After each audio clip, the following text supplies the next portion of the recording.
हजरत यूसुफ अलैहिस्सलाम को देखिए, छोटे हैं, बच्चे हैं, और उनके भाइयों ने बरगला लिया अपने माँ बाप को, अपने बाप याकूब अलैहिस्सलाम को बहका दिया।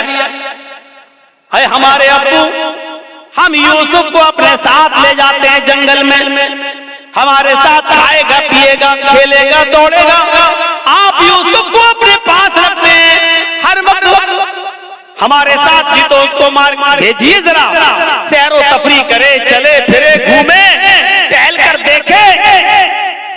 और बाप ने बहुत मना किया, लेकिन बेटों ने मना लिया, और बाप ने हजरत यूसुफ अलैहिस्सलाम को भाइयों के साथ, बेटों के दूसरे बेटों के साथ भेज दिया कि जाओ, ले जाओ, लेकिन याद रखना, ख्याल रखना यूसुफ का, छोटा बच्चा है, देखो।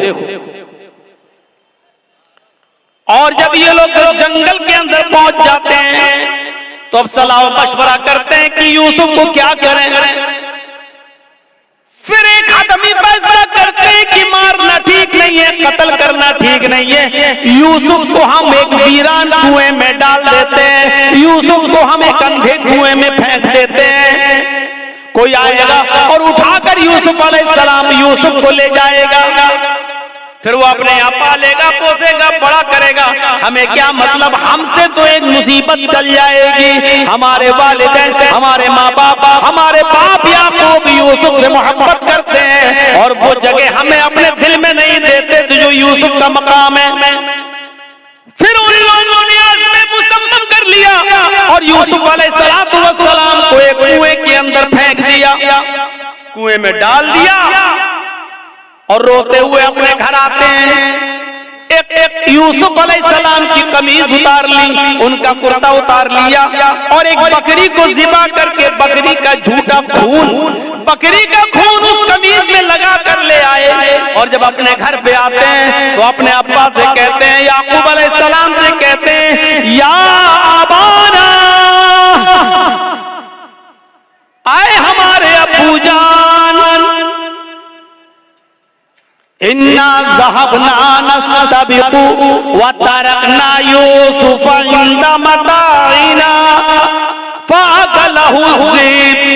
आए अब्बू जान, हम यूसुफ अलैहिस्सलाम को ले गए और हम खेल कूद में लग गए, नस्तबिकु, हम खेल कूद में लग गए, हम दौड़ भाग में लग गए, वतरकना यूसुफ इंद मताइना, और यूसुफ को अपने सामान के पास छोड़ दिया कि तुम इसकी देख रेख करना, हम लोग इधर उधर खेल कूद में लग गए। फ़अकलहु ज़िब, भेड़िया आया और भेड़िया यूसुफ अलैहिस्सलाम को खा गया, भेड़िया आया और भेड़िए ने यूसुफ को फाड़ दिया। अरे हमारे अब्बू, हम आप हमारी बात पर ईमान क्यों लाएंगे, आप हमारी बात क्यों मानेंगे, वमान बिमुमिनिन लना, आप हमारी बात क्यों मानेंगे, वलौ कुन्ना सादिकीन, अगरचे हम सच्चे ही क्यों ना हो, हम सच बोल रहे हैं, फिर भी आपको हमारी बात का यकीन नहीं होगा। अपने माँ बाप से ये बात कह दी याकूब अलैहिस्सलाम। इधर एक काफिला आया, सुनिए, इधर एक काफिला आया, उसको प्यास लगी तो कुएं के पास चला गया, उसने डोल डाला, डोल, उस यूसुफ अलैहिस्सलाम उस डोल में बैठ गए, उसने जब खींचा तो डोल भारी लगा, उसने झांक कर देखा तो एक छोटा बच्चा पड़ा हुआ है यूसुफ, उसने काफिले वालों को खुशखबरी सुनाई, या बुशरा हाज़ा गुलाम, आए काफिले वालों खुशखबरी सुनो, ये तो एक बच्चा पड़ा है, यहाँ तो एक लड़का पड़ा हुआ है, बच्चा बड़ा खूबसूरत बच्चा यहाँ कुएं में पड़ा हुआ है। निकाला, मिस्र के बाजार में ले गए और वहां उस बच्चे को बेच दिया गया।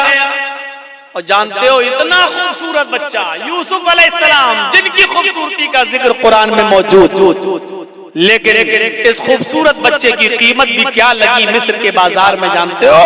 उनको पैसा चाहिए था। कहते हैं क्योंकि चोरी का माल हो या ऐसा कोई माल हो तो आदमी जल्दी हटाता है।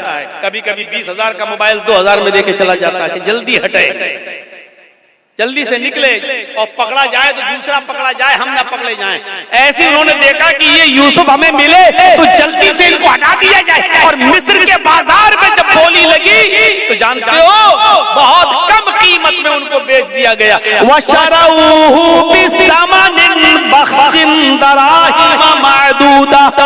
कुरान के अल्फाज देखो मेरे भाइयों, उन लोगों ने चंद सिक्कों में यूसुफ को बेच दिया, चंद टकों में, चंद खोटे सिक्कों में यूसुफ को बेच दिया। लो, यूसुफ अलैहिस्सलाम बादशाह मिस्र के मेहमान बने।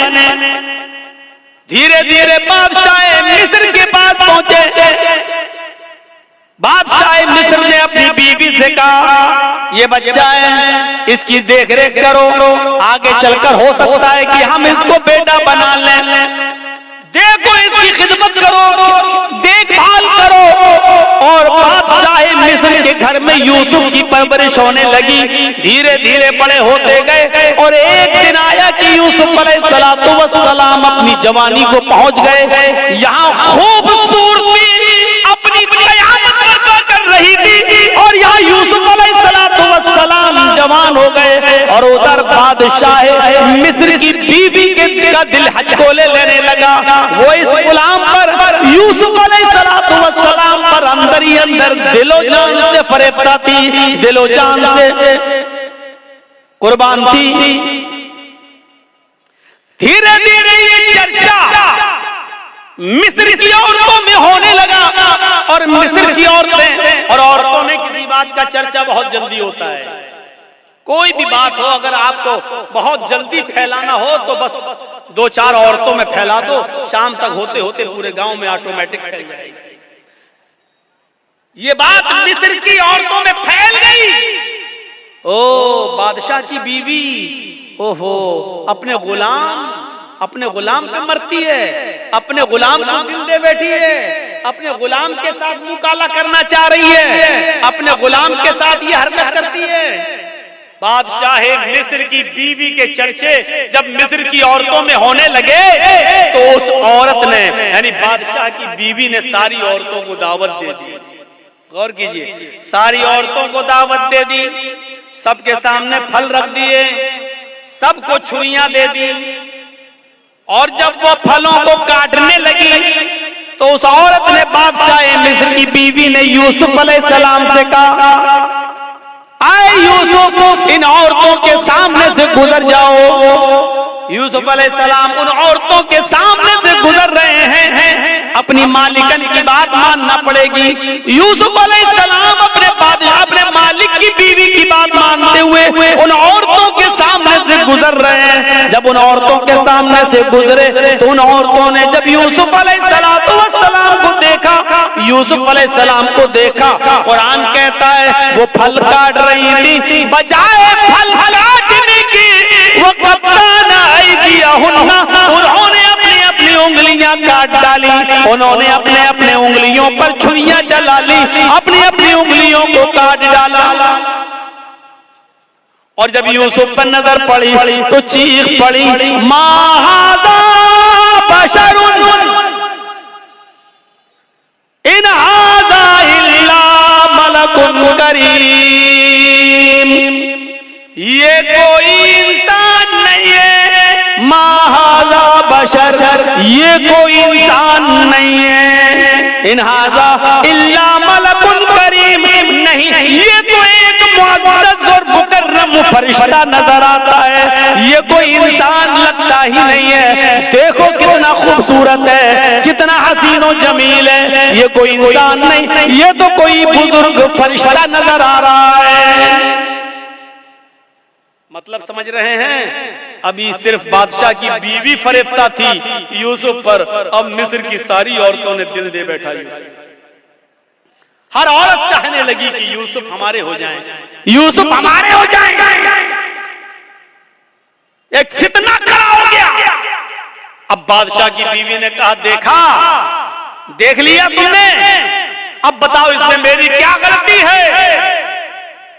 इसको मैंने बहुत बहकाया, अपनी तरफ माइल किया, लेकिन ये बचा रहा, लेकिन ये बचा रहा। और फिर यूसुफ के सामने धमकी देती है बादशाह की बीबी, आए और तो आए मिस्र वालियों सुनो, अगर यूसुफ ने मेरी बात नहीं मानी, मेरी ख्वाहिश पूरी नहीं की, मैं इसके जो चीज चाहती हूँ, अगर मेरा मतालबा इस बच्चे ने, इस लड़के ने, इस गुलाम ने अगर पूरा नहीं किया तो ये जेल में सड़ेगा या सख्त से सख्त सजा मैं इसको दिलाऊंगा, सख्त से सख्त सजा दिलवाऊंगी या जेल में सड़ेगा।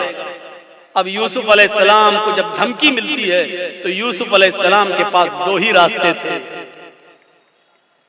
एक रास्ता तो ये था मुसीबत का, इस औरत की बात ना माने और जेल में चले जाएं, ये मुसीबत का रास्ता था। मैंने कहा ना, मोमिन के लिए अगर एक तरफ मुसीबत का रास्ता हो और एक तरफ गुनाह का रास्ता हो, मासियत का, तो मोमिन मुसीबत का रास्ता अख्तियार कर लेता है, लेकिन गुनाह का रास्ता अख्तियार नहीं करता।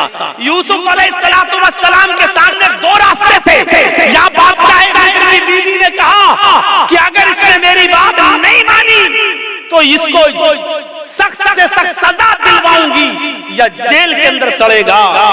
यूसुफ अलैहिस्सलाम के पास दो ही रास्ते थे। एक रास्ता ये था कि बादशाह की बीवी की बात मान ले और जो वो कह रही है उसकी मर्जी को पूरा कर दें। अगर ऐसा कर लेते, बादशाह की बीवी की बात मान लेते तो पांचों उंगली घी में थी। बादशाह की बीवी उनको बचाती भी, बादशाह की बीवी उनका ख्याल भी रखती, बादशाह की बीवी उनको तन्हाई का मौका भी देती, बादशाह की बीवी उनकी इज्जत और तकरीम भी करती, बादशाह की बीवी उनको अच्छी तरीके से उनकी हिफाजत भी करती, सब कुछ करती और जो वो चाहते वो उनको मिलता रहता। लेकिन ये रास्ता गुनाह का रास्ता था, ये रास्ता मासियत का रास्ता था। अब दूसरा रास्ता यूसुफ अलैहिस्सलाम के सामने ये था कि मैं इस गलत रास्ते पर नहीं चलूंगा। तो वो औरत कह रही है मैं जेल में डलवा दूंगी, मैं सख्त से सख्त सजा दिलवाऊंगी। तो यूसुफ अलैहिस्सलाम ने ये रास्ता पसंद कर लिया और नजरें आसमान पे डाली और फरमाया इलाहुल आलमीन, आए मेरे परवरदिगार, बादशाह मिस्र की बीवी ने ये ठान लिया है कि मैं उसके साथ गलत काम करूं और वो ये भी कह रही है अगर इसने मेरी बात न मानी तो मैं इसको सजा दिलवाऊंगी और जेल में डलवा दूंगी। रब्बी सिजनु अहब्बु इलैया मिम्मा यदूननी इलैहि, आए मेरे परवरदिगार, आए मेरे अल्लाह, आए मेरे रब, मुझे जेल में जाना ज्यादा पसंद है। रब्बी सिजनु अहब्बु इलैया मिम्मा यदूननी इलैहि, आए अल्लाह मुझे जेल ज्यादा महबूब है, मुझे जेल में जाना ज्यादा पसंद है बनिस्बत उसके जिस बुरे काम की तरफ ये औरतें मुझे बुला रही हैं और बादशाह मिस्र की बीवी मुझे चाह रही है। इस काम के करने से बेहतर और ज्यादा अच्छा मेरे लिए ये है कि मैं जेल में चला जाऊं। वइल्ला तस्रिफ अन्नी कैदहुन्ना अस्बु इलैहिन्ना, ऐ हमारे परवरदिगार, ऐ हमारे रब, अगर तूने मुझे इनकी चालों से न बचाया, ऐ अल्लाह अगर तूने मुझे इनकी चालों से मेरी हिफाजत न की। ये औरत की चालें कितनी खतरनाक होती हैं। आपको अपने घर में प्यार और मोहब्बत के जाल में फंसाकर बुला भी लेंगी और आपको फंसवा भी देंगी, आपको फंसवा भी देंगी। तो इसीलिए यूसुफ अलैहिस्सलाम क्या कह रहे हैं, व इल्ला तस्रिफ अन्नी कैदहुन्ना, ऐ अल्लाह मुझे जेल जाना ज्यादा महबूब है, ज्यादा पसंद है बनिस्बत उसके जिस बुरे काम की तरफ ये मुझे बुला रही हैं। आय अल्लाह अगर तूने मुझे इनकी चालों से महफूज न किया, अगर तूने मुझे इनकी चालों से न बचाया, अस्बु इलैहिन्ना, तो मैं भी इनकी तरफ झुक जाऊंगा, मैं भी इनकी तरफ माइल हो जाऊंगा, मैं भी इनके साथ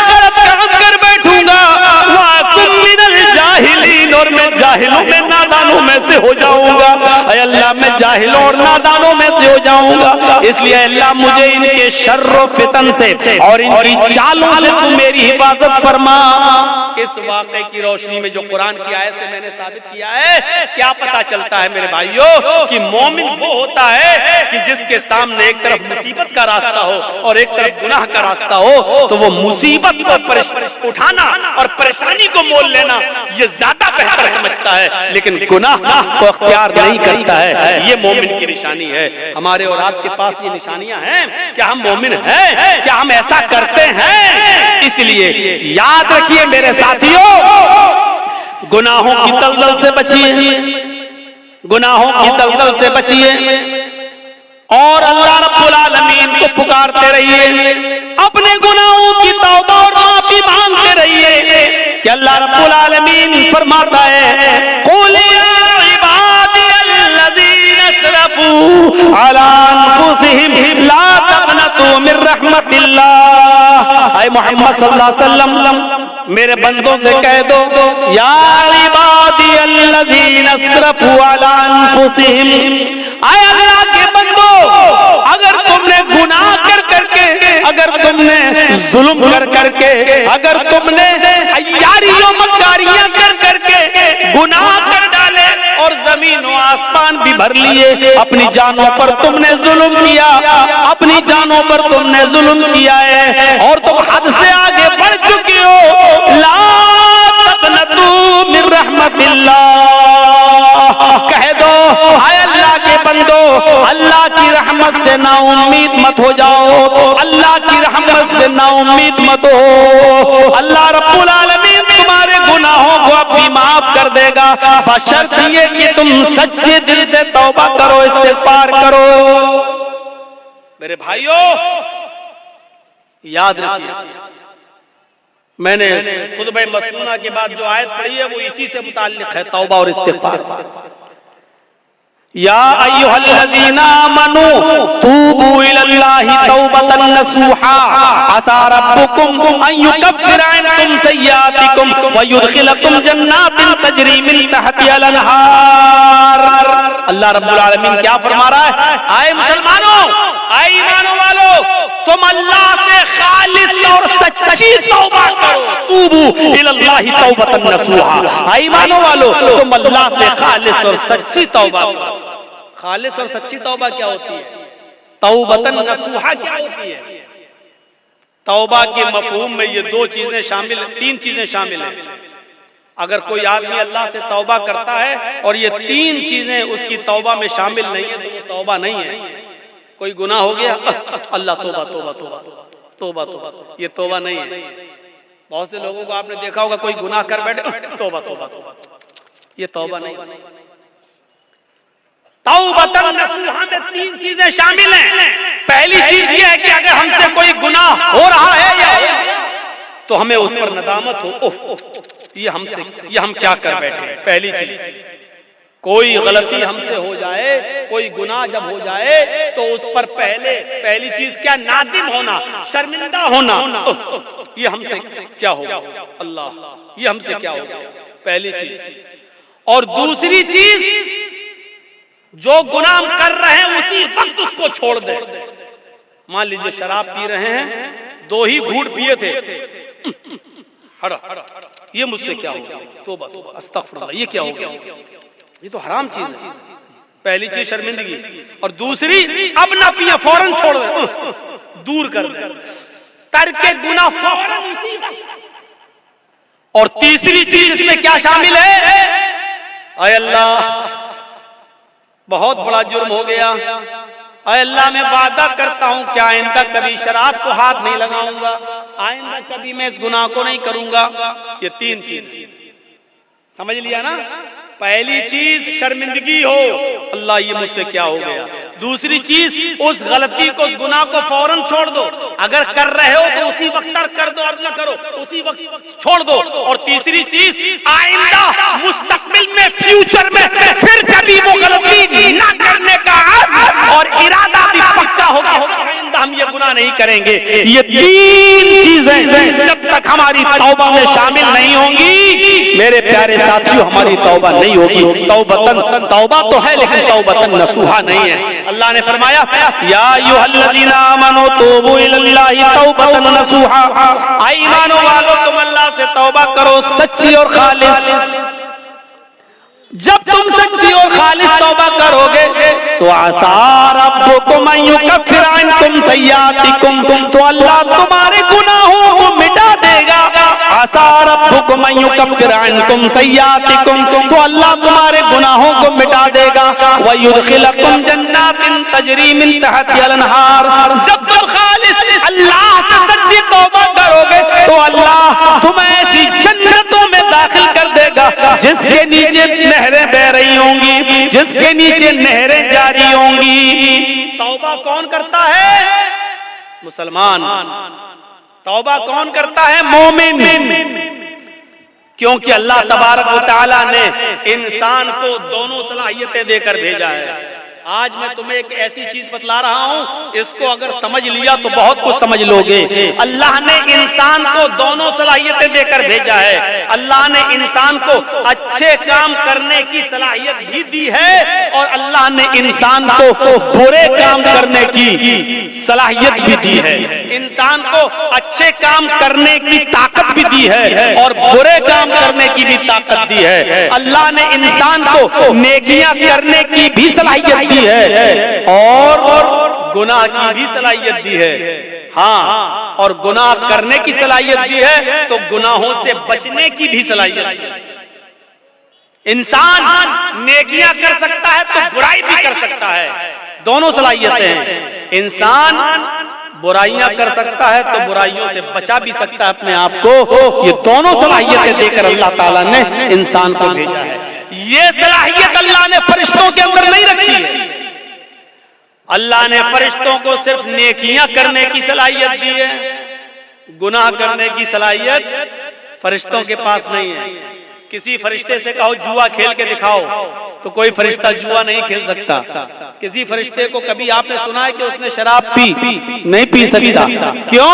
क्योंकि अल्लाह ताला ने फरिश्तों को गुनाह करने की सलाहियत दी ही नहीं है। अल्लाह ने इंसान को गुनाह करने की भी सलाहियत दी और नेकी करने की भी सलाहियत दी, और यही इंसान का कमाल। कमाल जानते हो? इंसान के मुकम्मल होने की दलील यही है। फरिश्ते मुकम्मल नहीं है, इंसान मुकम्मल है। इसीलिए अल्लाह ताला ने इंसान का दर्जा फरिश्तों से भी बुलंद रखा है। बुलंद फरिश्तों से भी बुलंद रखा है। क्यों? क्योंकि फरिश्तों ने अल्लाह को देखा, फरिश्तों ने जन्नत देखी, फरिश्तों ने जहन्नम देखी। फरिश्तों ने तो जन्नत जहन्नम देखी है। अगर वो अल्लाह की हर वक्त इबादत करते हैं तो ये कोई कमाल नहीं है। कमाल तो ये है कि हमने और आपने और मुसलमानों ने जन्नत नहीं देखी फिर भी जन्नत में जाने की ख्वाहिश, जहन्नम नहीं देखी फिर भी जहन्नम से बचने की ख्वाहिश, जहन्नम नहीं देखी फिर भी दुआ करते हैं रब्बना आतिना फिद दुनिया हसनतन व फिल आखिरति हसनतन व क़िना अज़ाबन नार। अल्लाह हमको दोज़ख के अजाब से बचा ले। हमने और आपने दोज़ख जहन्नम नहीं देखी फिर भी ये दुआ करते हैं रब्बना सिर्फ अन्ना अज़ाब जहन्नम इन्ना अज़ाबहा काना गरामा। अल्लाह जहन्नम का अजाब हमसे फेर दे, जहन्नम का अजाब हमसे हटा ले। इन्ना अज़ाबहा काना गरामा, तेरा अजाब बहुत ही ज्यादा सख्त और चिमटने वाला है। ये हमें और आपको ये दुआ करना पड़ती है। क्यों? हालांकि जहन्नम देखी नहीं है। एक बूढ़ा आदमी है और वो अंधा है। एक अंधा आदमी जा रहा है और रास्ते से खूबसूरत लड़की चली आ रही है, खूबसूरत हसीन और जमील, बला की हसीन और जमील। लेकिन एक अंधा नौजवान जा रहा है, उस बेचारे को लड़की दिखाई नहीं दे रही है। इसमें उस अंधे का क्या कमाल है? अब वो अंधा उस लड़की को देख ही नहीं पा रहा है, उसके हुस्न जमाल को देख ही नहीं पा रहा है, तो इसमें अंधे का क्या कमाल है? अगर अंधा उस लड़की को नहीं छेड़ता है या अंधा उस लड़की के करीब नहीं जाता है या उस लड़की से कुछ गुफ्तगू नहीं करता है और उस लड़की को नहीं देख रहा, तो इसमें अंधे का क्या कमाल है भाई? उसको तो दिखता ही नहीं है।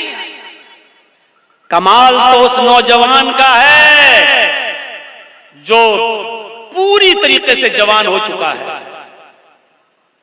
और सामने से खूबसूरत लड़की आ रही है, बला की हसीना है, इसकी नजरें उठी, लेकिन इसने अपने निगाहों को नीचा कर लिया, फौरन निगाह को झुका लिया। बावजूद इसके कि आंखें थी, बावजूद इसके कि उस लड़की को देख सकता था, बावजूद इसके कि ये उस लड़की से बातें करने पर कादिर था, ताकत थी इसके पास सब कुछ, लेकिन इसके बावजूद इसने अपने आप को बचाया और नजरें नीची कर ली। ये है इंसान का कमाल कि ताकत होने के बावजूद देखने की नहीं देख रहा है। ये है उस लड़की के पास जा सकता था लेकिन नहीं जा रहा है, ताकत होने के बावजूद उस अपने आप को बचा रहा है। ये है कमाल मेरे भाइयों। इसीलिए मैदान महशर में कयामत के दिन जो लोग अर्श इलाही के साए में होंगे, जो लोग कयामत के दिन जिनको अर्श इलाही का साया नसीब होगा, उन लोगों में एक शख्स वो भी होगा, इन लोगों में एक शख्स वो भी होगा मेरे भाइयों, जिसको दुनिया में किसी खूबसूरत लड़की ने बुलाया, रजुलुन तलबत इम्राअतु ज़ात मनसबि व जमाल फ़क़ाल इन्नी अख़ाफ़ुल्लाह, जिसको खूबसूरत लड़की ने गुनाह करने की दावत दी कि आओ, उसके पास वक्त भी है, उसके पास पैसा भी है, उसके पास टाइम भी है, उसको कोई लड़की हसीन और जमील दावत नजारा भी दे रही है, उसको गलत काम के लिए बुला भी रही है और उसको सारे मौके भी फराहम कर रही है। इसके पास भी मौका, उसके पास भी मौका, इसके पास भी टाइम ही टाइम, उसके पास भी टाइम ही टाइम। जिना की ताकत होने के बावजूद और सारे असबाब होने के बावजूद, सारे रास्ते खुले हुए होने के बावजूद भी मेरे भाइयों, इस आदमी ने उस लड़की से कह दिया इन्नी अख़ाफ़ुल्लाह, तुम अपना घर जाओ, तुम अपना रास्ता देखो, मैं अपना रास्ता देखता हूँ, मुझे अल्लाह का खौफ है, मैं अल्लाह से डरता हूँ, मैं तुम्हारे करीब नहीं आ सकता, मैं तुम्हारी बहकी बहकी बातों का शिकार नहीं हो सकता, इन्नी अख़ाफ़ुल्लाह, मुझे अल्लाह का डर है, मैं तेरे करीब नहीं आऊंगा। जिसने अल्लाह का खौफ दिखाया और उस लड़की को धक्का दे दिया, नहीं मुझे तुमसे दूरी अख्तियार करना, मौका होने के बावजूद, लड़की की परमिशन होने के बावजूद, लड़की की इजाजत होने के बावजूद इसने उसको हटाया और अल्लाह से डरते हुए अपने आप को बचा लिया। ये है कमाल। ऐसा इंसान कयामत के दिन अर्श इलाही के साए में होगा, जब कयामत के दिन और कोई दूसरा साया नहीं होगा मेरे भाइयों।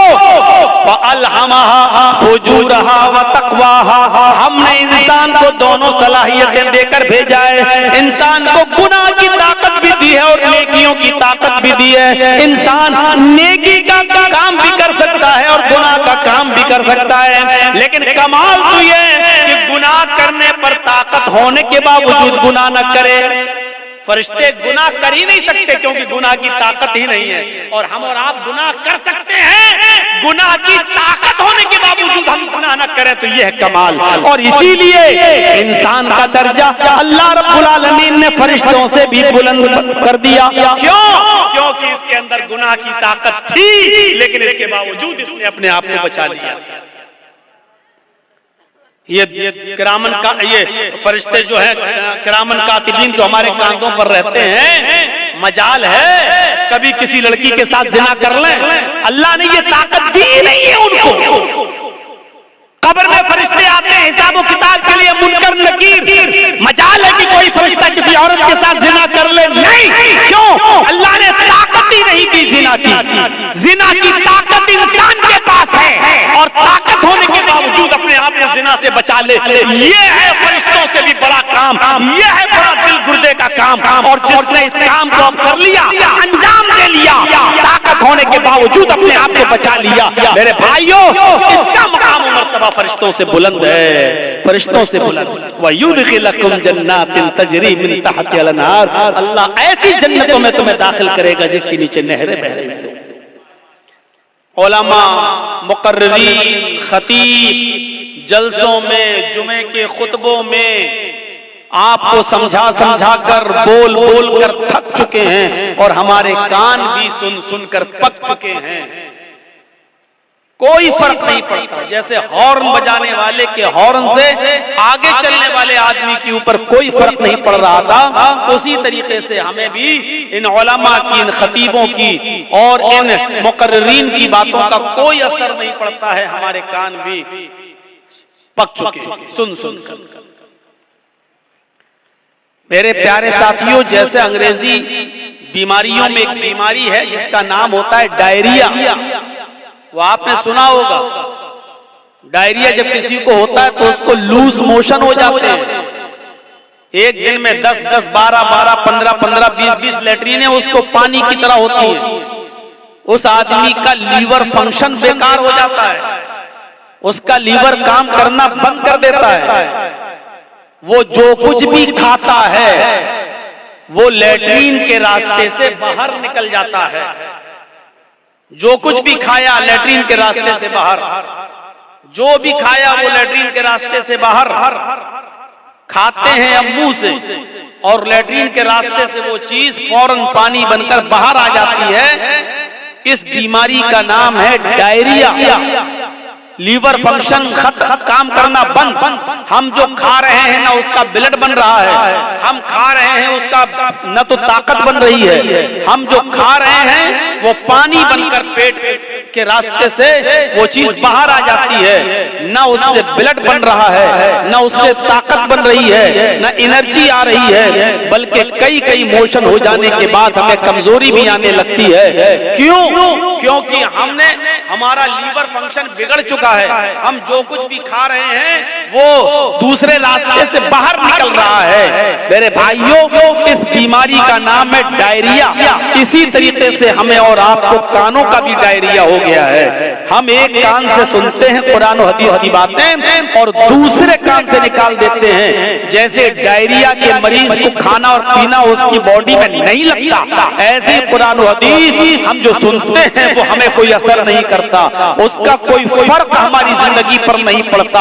हम एक कान से सुनते हैं और दूसरे कान से सुनी हुई बातों को हम निकाल देते हैं। आज यही कंडीशन आज हमारे सामने दिया गया। हमें गौर करना पड़ेगा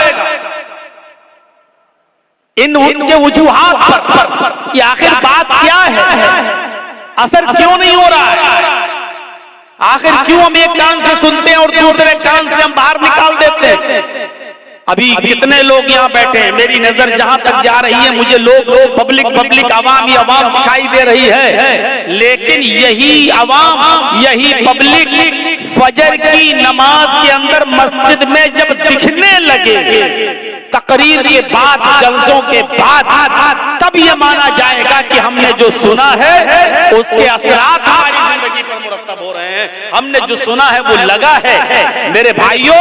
और अगर हमने सुना और सुनकर यहाँ से निकल गए और मस्जिद में जो आते थे वो भी नहीं आए, एक सब भी पूरी नहीं हुई, इमाम मुअज्जिन ने अजान दी, इमाम और मुअज्जिन और 4-5 लोगों ने मिलकर नमाज पढ़ ली, तो समझ लीजिए मेरे भाइयों, हमने एक कान से सुना और दूसरे कान से निकाल दिया। जैसे हमने कोई खाया और वो हमारे जिस्म पे नहीं लगा और दूसरे रास्ते से वो चीज बाहर आ गई। मेरे भाइयों, हमें हमारी फितरत में जिंदगी होनी चाहिए,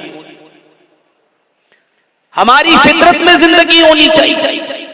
अगर फितरत में जिंदगी हो तो एक बात भी लग जाती है, और अगर फितरत में जिंदगी ना हो तो पूरी जिंदगी किसी को दावत और तबलीग करते रहो, समझाते रहो, बताते रहो, चीखते रहो, उसके सामने गला फाड़ते रहो, कोई फर्क नहीं पड़ता। वो आदमी जैसा था वैसा ही रहेगा। शायद आपको मालूम होगा, और मुझे याद नहीं कि मैंने कभी सुनाया है या नहीं सुनाया। एक आदमी बेचारा रिक्शा चलाता था, कड़ी धूप में मेहनत करता था और अपने बच्चों के लिए कुछ कमा कर बेचारा शाम तक मजदूरी करके लाता था और उसी से घर में गुजर बसर चलती थी। एक दिन ये रिक्शे वाला मेहनत तो मजदूरी करके जब थका हुआ घर पे पहुंचा, अपनी बीवी से बोला कि मुझे खाना पेश करो, बहुत तेज भूख लग रही है, मैं मेहनत तो मजदूरी करने वाला आदमी हूं। उसकी बीवी ने अरहर की दाल उसके सामने रख दी जो फ्राई नहीं थी, बगैर बघारी हुई दाल थी, जिसमें तड़का का नहीं लगा हुआ था। ऐसी बिला भिगारी हुई दाल उसके सामने पेश कर दी। इस आदमी ने नाक और मुंह चढ़ाया और कहा कि मेरी बीवी, कम से कम कुछ तो ख्याल करो अपने शौहर का। हमको ऐसी दाल खिला रही हो जो बघारी भी नहीं है तुमने, जिसमें तुमने तड़का भी नहीं लगाया, ऐसी उठाई और लाकर दे दी। मेहनत करता हूं, मजदूरी करता हूं, सुबह से लेके शाम तक रिक्शा खींचता हूं, पैसेंजर्स को बिठाता हूं, मेहनत और मजदूरी का काम करता हूं। मेरी बीवी, अगर अच्छा नहीं खाएंगे तो ताकत कैसे आएगी मेरे अंदर? और तुमने बिला भिगारी हुई दाल हमको दे दी। उसकी बीवी ने कहा कि मेरे प्यारे शौहर, शुक्र अदा करो कि तुम्हें दाल भी मिल रही है, शुक्र अदा करो कि तुम्हें ताजा रोटी भी मिल रही है, जो मैंने अभी अभी बनाकर तुम्हारे सामने गरम गरम रोटी दी है। मेरे प्यारे शौहर, तुम्हें अल्लाह का शुक्र अदा करना चाहिए कि तुम्हें ये दाल भी मिली है, अगरचे बिला भिखारी हुई मिली है, लेकिन मिली तो है। तुमने मोहम्मद रसूलुल्लाह सल्लल्लाहु अलैहि वसल्लम की जिंदगी नहीं पढ़ी।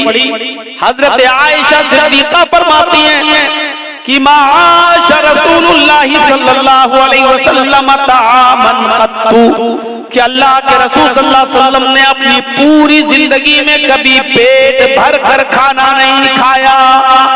आपने अपनी पूरी जिंदगी में पेट भर कर खाना नहीं खाया। तुम्हें तो दाल भी मिल रही है। अल्लाह के नबी सल्लल्लाहु अलैहि वसल्लम का हाल तो ये था, हजरत आयशा फरमाती है कि हमारे घर में 2-2 महीने ऐसे गुजर जाया करते थे कि चूल्हा नहीं जला करता था।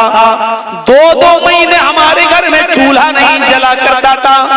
आए मेरे प्यारे शौहर, अल्लाह का शुक्र अदा करो कि तुम्हें तो दाल भी मिल रही है, वरना हमारे नबी का तो ये हाल था कि 2-2 महीने घर में चूल्हा नहीं जलता था।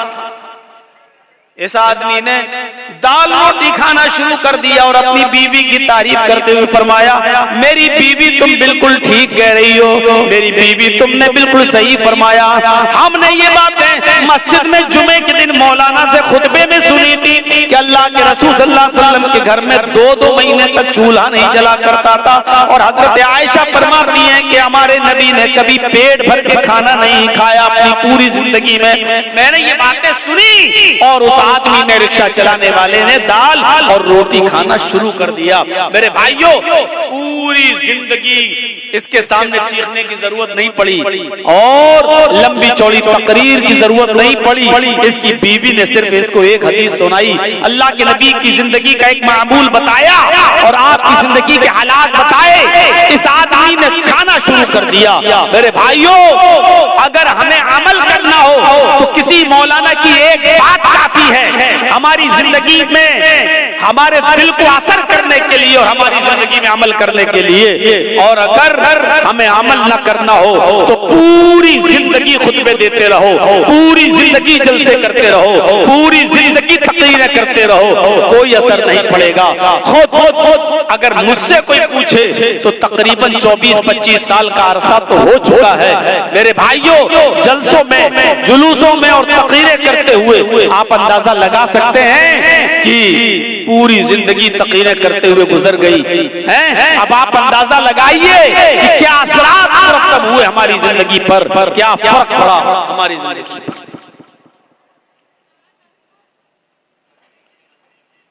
अबुल हाकिम हमीदुद्दीन कुरैशी का नाम सुना होगा।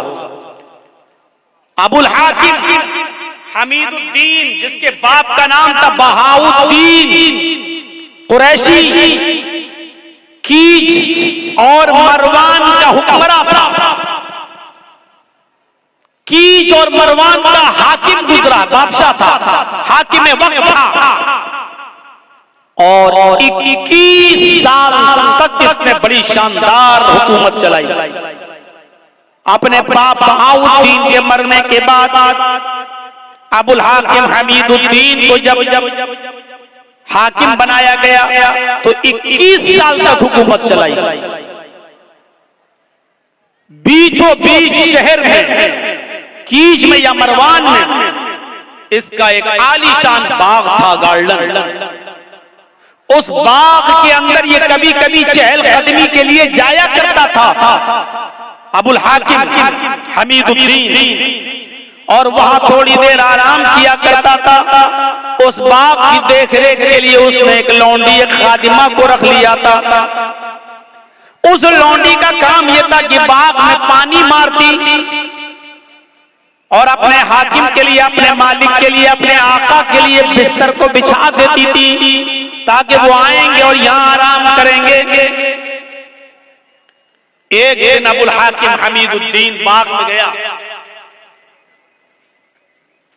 उसने देखा कि जिस बिस्तर पर मैं आराम करता हूं उस बिस्तर पर लौंडी सो रही है, मेरी खादिमा सो रही है। भाई उसने देखा लौंडी जो थी, उसकी खादिमा जो थी, उसने सोचा कि हम रोजाना इसका बिस्तर बिछाते हैं, नरम गरम बिस्तर, फूल भी उस पर डालते हैं। देखें इस नरम गरम बिस्तर पर थोड़ी देर लेट कर देखते हैं अमीरों का बिस्तर कैसा होता है, हाकिम वक्त का बिस्तर कैसा होता है, देखें उस पर लेटने में कैसा महसूस होता है। इस अबुल हाकिम ने हमीदुद्दीन के बिस्तर पर ये थोड़ी देर के लिए लेट गई, ये सोचकर कि देखें बिस्तर कैसा होता है। जैसी वो लेटी और उसको नींद आ गई। अबुल हाकिम हमीदुद्दीन के बिस्तर पर जब ये लौंडी लेटती है तो उसको नींद आ गई, और जैसी नींद आई हमीदुद्दीन वहां पहुंच जाता है। उसने देखा कि मेरे बिस्तर पर ये लौंडी लेटी हुई है। उसने चाबुक उठाया, उसने कोड़ा निकाला और उसने एक कोड़ा अपनी लौंडी को मार दिया। कोड़ा चमड़े का होता था, लकड़ी में, डंडे में, लाठी में चमड़े का चमड़ा लगा रहता था, और चमड़े का एक कोड़ा बड़ी तेज लगता है। उसने उसकी पीठ पर मारा। उस लौंडी ने उस चमड़े के कोड़े की तकलीफ महसूस की और उड़ जाती है, उड़ती और सीधे अपने कपड़ों को समेटती और सीधे खड़ी हो जाती है और कहती है सॉरी, मुझे माफ कर दीजिए, मैं इस बिस्तर पर सोना नहीं चाहती थी, मैं तो सिर्फ लेट कर देखना चाहती थी कि देखें बिस्तर पर कैसा लगता है। जिस बिस्तर पे आप रोजाना आराम करते हैं, मैं ये देखना चाहती थी कि इस बिस्तर पर लेटने में कैसा महसूस होता है। मैं जैसे ही लेटी मुझे नींद आ गई, मुझे माफ कर दो। अबुल हाकिम ने कहा हमीदुद्दीन ने, नहीं, सजा मिलेगी। तेरी हिम्मत कैसे हुई इस बिस्तर पर लेटने की? अपने आका के, अपने मालिक के बिस्तर पर एक मामूली और 2 कौड़ी की लड़की तू लेटेगी इस पर? उसने उस लड़की को, उस लौंडी को खड़ा कर दिया। एक कोड़ा तो मार चुका था उसने, एक एक करके 9 कोड़े और मारे। दूसरा कोड़ा मारा, उस लौंडी की खाल छिल गई। तीसरा कोड़ा मारा, खाल और फट गई। चौथा कोड़ा मारा, पूरी चमड़ी लाल पड़ गई। 5वां कोड़ा मारा, खून गिरने लगा। छठा और 7वां कोड़ा भी मारा, खून के कतरे अब जमीन के ऊपर गिरने लगे और उस लौंडी के कपड़े लाल होने लगे। लेकिन उस लौंडी ने हिम्मत बांध ली। ये एक एक कोड़ा मारता जाता और वो मुस्कुराती जाती। इसने एक और कोड़ा मारा, वो और तेज मुस्कुराई। इसने एक और कोड़ा मारा तो वो और तेज मुस्कुराई। जब ये 10 कोड़े मार चुका तो कहने लगा, ए लौंडी, मैं तुझे सजा देने के लिए मार रहा हूँ, तुझे तकलीफ देने के लिए तुझ पर चोट पर चोट कर रहा हूँ और कोड़े पे कोड़ा बरसा रहा हूँ और तू है हंस रही है। क्या बात है, तुझे तकलीफ नहीं हो रही है? उस लौंडी ने जवाब दिया, उस लौंडी ने जवाब दिया कि मुझे तकलीफ तो बहुत हो रही है, हर कोड़े की तकलीफ मुझे हो रही है, हर कोड़े की तकलीफ मुझे हो रही है, लेकिन मैं मुस्कुरा रही हूं। अबुल हाकिम हमीदुद्दीन ने पूछा, तुम क्यों मुस्कुरा रही हो? उसने कहा, मैं इसलिए मुस्कुरा रही हूं कि कुछ सोच रही हो। हमीदुद्दीन ने पूछा, क्या सोच रही हो? मैं तकलीफ देने के लिए मार रहा हूं और तू मुस्कुरा रही है और कह रही है तकलीफ हो रही है, फिर भी मुस्कुरा रही है। कहां? देख, ये खून के कतरे देख, ये जमीन पर टपकने वाला लहू देख, मेरी पीठ जो छिल चुकी है, खाल फट गई, देख, तकलीफ नहीं हो रही तो ये सब कैसे हुआ, लेकिन इसके बावजूद मैं कुछ और सोच के हंस रही हूँ। अबुल हाकिम हमीदुद्दीन ने पूछा, वही तो मैं सुनना चाहता हूँ, क्या सोच के हंस रही है? उसने कहा, मैं ये सोच कर हंस रही हूँ कि थोड़ी देर मेरे बिस्तर पर लेट गई तो तेरी अदालत में मुझे ये सजा मिली, थोड़ी देर में तेरे बिस्तर पर सो गई, थोड़ी देर मैंने आराम कर लिया तो तेरी अदालत में मुझे ये सजा मिली। मैं तेरे बारे में सोच रही हूँ कि तू तो पूरी जिंदगी ऐशो आराम में रहा है, तू तो पूरी जिंदगी आराम से सोता है, तुझे तो कभी तकलीफ ही नहीं होती। जब थोड़ी देर सोने में तेरी अदालत में ये तकलीफ है, जब थोड़ी देर आराम करने की और आराम से सोने की तेरी अदालत में ये सजा है, तो अल्लाह की अदालत में उस आदमी की सजा क्या होगी जो पूरी जिंदगी ऐशो आराम में सोता है, जिसको कभी कोई तकलीफ नहीं पहुंचती, उसकी सजा अल्लाह की अदालत में क्या होगी? मैं तेरे बारे में सोच रही हूँ कि अल्लाह की अदालत में तेरी सजा क्या होगी। हमीदुद्दीन अबुल हाकिम ने कोड़ा जमीन पर फेंका, उस लौंडी से कहा, जा मैंने तुझे आजाद कर दिया, जा आज के बाद तू मेरी गुलामी से, मेरी लौंडियत से निकल गई, मैंने तुझे आजाद कर दिया, जा तुझे जहां जाना हो, आज के बाद तू मेरी लौंडी नहीं। और उसके बाद में हुकूमत छोड़ी, हुक्मरानी को खैराबाद कह दिया, इस्तीफा दे दिया और उलमा की सोहबत में चला गया, बहुत बड़ा दाई बन गया, बहुत बड़ा मुबल्लिग बन गया, लोगों को दावत व तबलीग का फरीज़ा अंजाम देने लगा, लोगों को अल्लाह और उसके रसूल की बातें बताने लगा। और अबुल हाकिम हमीदुद्दीन का इंतकाल जब हुआ तो वो गुमनामी की मौत मरा, आज तक पता नहीं चला कि अबुल हाकिम को हमीदुद्दीन को दफन कहाँ किया गया। फिर उसने शोहरत छोड़ दी, नाम के लिए जीना छोड़ दिया और दावत व तबलीग का फरीज़ा अंजाम देना शुरू कर दिया और पूरी जिंदगी फिर गुमनामी की जिंदगी जिया। इस पूरे वाक़े को बताने का मकसद मेरा सिर्फ यह है कि कोई लंबी चौड़ी तकरीर नहीं हुई थी, बहुत ज्यादा इसके सामने बातें नहीं रखी गई थी, सिर्फ उस लौंडी ने इतना कहा था कि अगर थोड़ी देर आराम करने की सजा तेरी अदालत में मेरी ये है तो तेरी सजा अल्लाह की अदालत में क्या होगी जो पूरी जिंदगी ऐशो आराम के साथ रहा। इतनी सी बात अबुल हाकिम को हमीदुद्दीन को असर कर जाती है और वो नेक बन जाता है, मुत्तकी बन जाता है, परहेजगार बन जाता है और उसने अपनी जिंदगी के अंदर एक इनकलाब पैदा कर लिया है और गुमनामी की जिंदगी जीता है और कब मरता है पता नहीं चलता। फितरत में जिंदगी हो तो एक जुमला काफी, और फितरत में जिंदगी ना हो तो पूरी जिंदगी चीखते रहो, चिल्लाते रहो। बताया ना कल बताया था ना अबू तालिब का वाकया, अल्लाह के रसूल पूरी जिंदगी कहते रहे चचा कलमा पढ़ लो, और आखिरी वक्त भी कहा कुल या अम्मी ला इलाहा इल्लल्लाहु फी उज़ुनी, आए मेरे चचा मेरे कान में कह दो ला इलाहा इल्लल्लाह। लेकिन अल्लाह अबू तालिब को कलमा नसीब नहीं हुआ, फितरत में जिंदगी नहीं थी, बगैर कलमे के दुनिया से रुखसत हो गया और जहन्नम का मुस्तहिक हो गया। मेरे प्यारे साथियों तसव्वुर करो, फितरत में जिंदगी हो तो एक जुमला काफी होता है, एक लफ्ज काफी होता है और पूरी जिंदगी के दिल में बिठाने के लिए और पूरी जिंदगी के अमल करने के लिए। आज हमारे पास कहाँ है नेकियां? है कोई मुहासिबा करता अपनी नेकियों का? छोटी से छोटी नेकी को भी हकीर मत समझो, छोटी से छोटी नेकी को भी हकीर मत समझो। कुरान पढ़िए, अल्लाह रब्बुल आलमीन फरमाता है फमन यअमल मिस्काल ज़र्रतिन खैरन यरा वमन यअमल मिस्काल ज़र्रतिन शर्रन यरा। अगर जर्रा बराबर भी नेकी करोगे तो उसको भी तुम अपने रब के नाम अपने नामे आमाल में देख लोगे, जर्रा बराबर भी बुराई करोगे तो उसको भी तुम अपने नामे आमाल में देख लोगे। छोटी से छोटी नेकी को भी हकीर मत समझो। इसमें क्या हो जाएगा? कल मैंने बताया था ना, छोटी से छोटी नेकी, रास्ते से गुजर रहे हैं पत्थर पड़ा हटा दो, कांटा पड़ा हटा दो, ये ना समझो यार ये कोई नेकी है। छोटी से छोटी नेकी को भी हकीर मत समझो।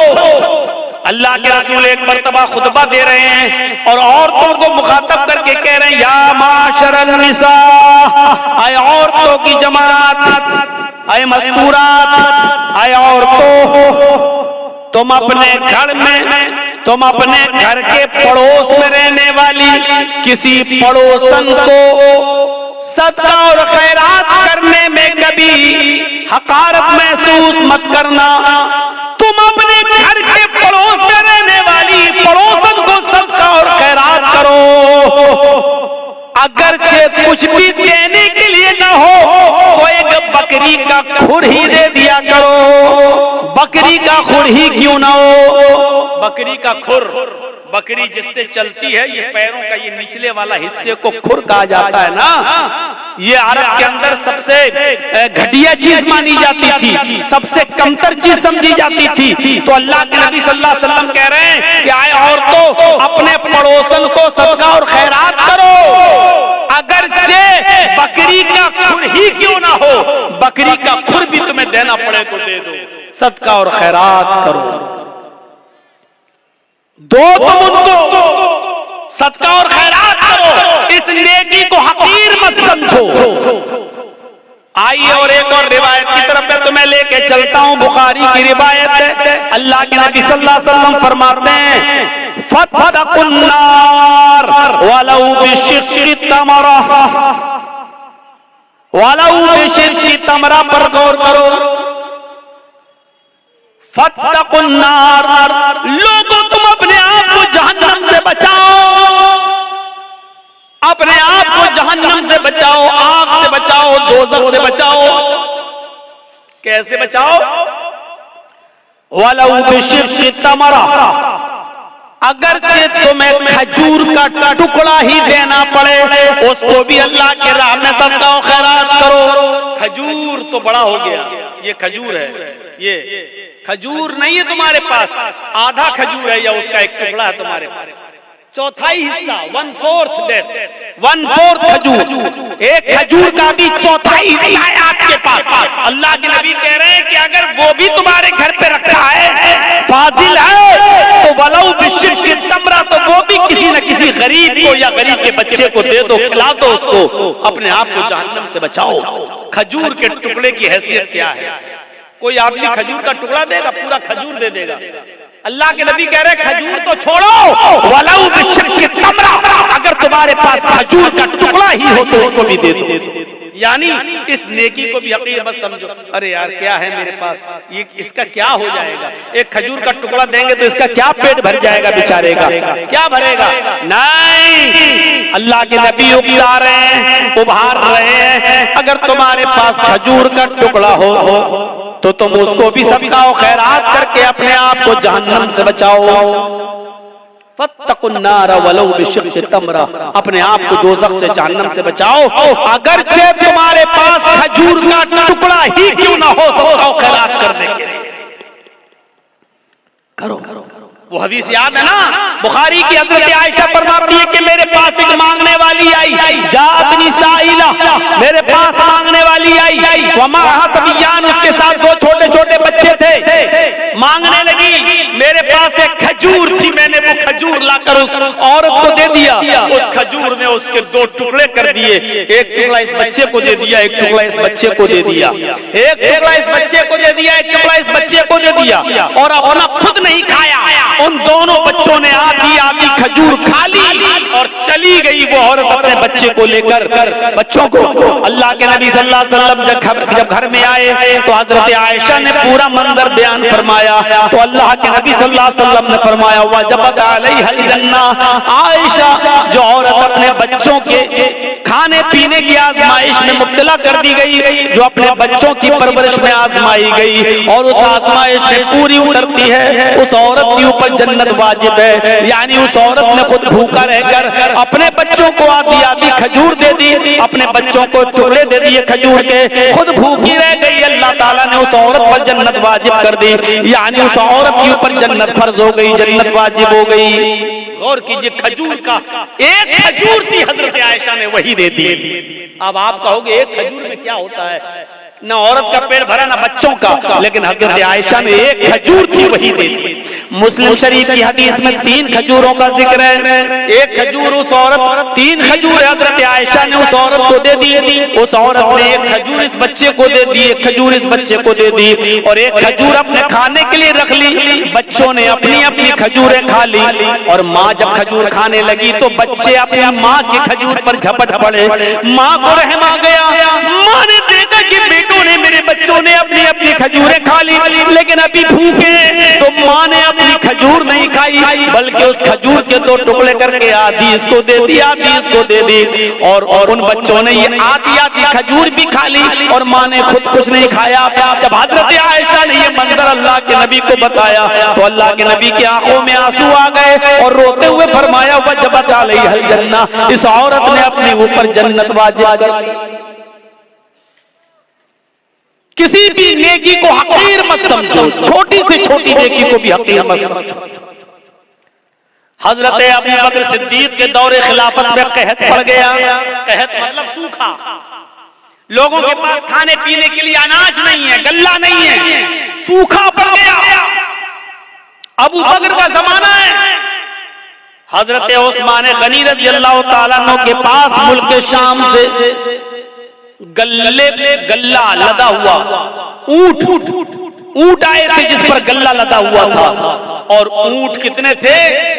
1000, 100 नहीं, 10-20 नहीं, 100-200 नहीं, 1000 ऊंट था जिस पर अनाज लदा हुआ था, गल्ला लदा हुआ था। जब मदीने के ताजिरों को पता चला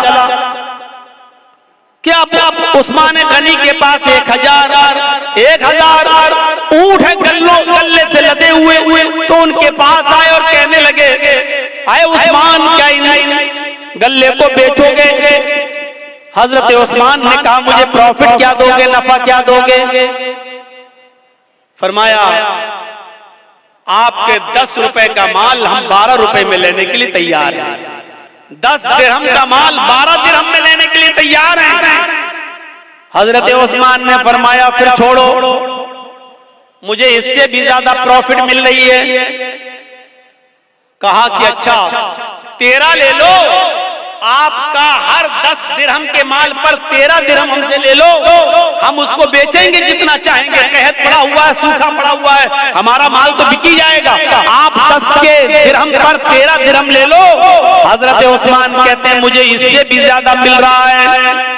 और लास्ट में बोली लगती है, आए उस्मान, हम 10 का माल 15 दिरहम में लेने के लिए तैयार हैं। हजरत उस्मान कहते, रहने दो, 10 दिरहम पर तुम 15 दिरहम दोगे, लेकिन मुझे इससे भी ज्यादा प्रॉफिट मिल रही है। तब तमाम लोग उठ गए, जितने भी बिजनेसमैन थे वो उठ गए और कहने लगे, उस्मान, अगर इससे ज्यादा तुम्हें मिल रहा है तो उसी को दे दो, हम लोग चल रहे हैं, हम लोग जा रहे हैं। जब वो जाने लगे जितने बिजनेसमैन थे, तो पलट कर कहने लगे, उस्मान, हम जा तो रहे हैं, हमें अब नहीं चाहिए, 10 का माल हम 15 में लेने के लिए तैयार हैं, इससे ज्यादा हम नहीं दे सकते, और आप कह रहे हैं इससे भी ज्यादा हमें मिल रहा है। मदीने के सारे बिजनेसमैन यहाँ मौजूद हैं, मेरी नजर में अब कोई बाकी नहीं है, जो जितना बड़ा बिजनेसमैन है वो यहाँ मौजूद है, और हम सब लोग यहाँ हैं। फिर मुझे इतना तो बता दो कि 10 का माल 15 में लेने के लिए हम लोग तैयार हैं, इससे ज्यादा तुम्हें कौन दे रहा है?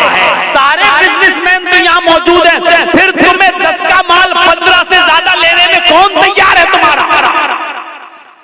हजरत उस्मान मुस्कुराते हुए जवाब देते हैं कि अल्लाह, मेरा अल्लाह मुझे इससे भी ज्यादा प्रॉफिट दे रहा है, तो मेरे 10 दिरहम के माल को 15 में खरीदोगे, और मेरा अल्लाह 1 दिरहम का माल 10 दिरहम में ले रहा है, तुम 10 का 15 दोगे, और मेरा रब 10 का 100 दे रहा है, 1 का 10 दे रहा है, तुम 10 दिरहम का माल 15 दिरहम में ले रहे हो, और मेरा रब 10 दिरहम का माल 100 दिरहम में ले रहा है।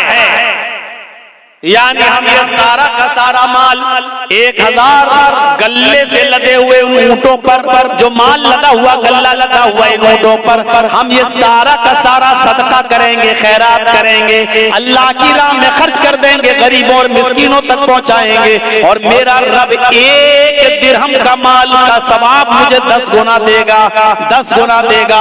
यानी 10 दिरहम का सवाब हमें 100 दिरहम के बराबर देगा। 1000 गल्ले से लदे हुए ऊंटों के सदके का सवाब 10 गुना बढ़ाकर, आप गौर करो, 1000 का 10 गुना बढ़ा दो तो 10,000 गल्ले से लदे हुए ऊंटों का सदका करने का सवाब हमें मिलेगा। इसलिए आप जाइए, हमें आपको माल नहीं बेचना है। मैंने कहा छोटी से छोटी नेकी को भी हकीर मत समझो। देखो हजरत उस्मान गनी को 10 का 15 मिल रहा था, लेकिन इसके बावजूद गरीबों में और मिस्कीनों में सारा का सारा माल लुटा दिया, खर्च कर दिया, फी सबीलिल्लाह दे दिया। अब देखो यहाँ तो मदरसों के लिए ताउन के लिए कितना मनाना पड़ता है, कितने झांसे देना पड़ते हैं, कितना बोतल में उतारना पड़ता है, तब जाकर 100 रुपए और 200 रुपए और 500 रुपए और 1000 रुपए हमारी जेब से निकलते हैं। हजरत उस्मान गनी की सखावत से सीखो।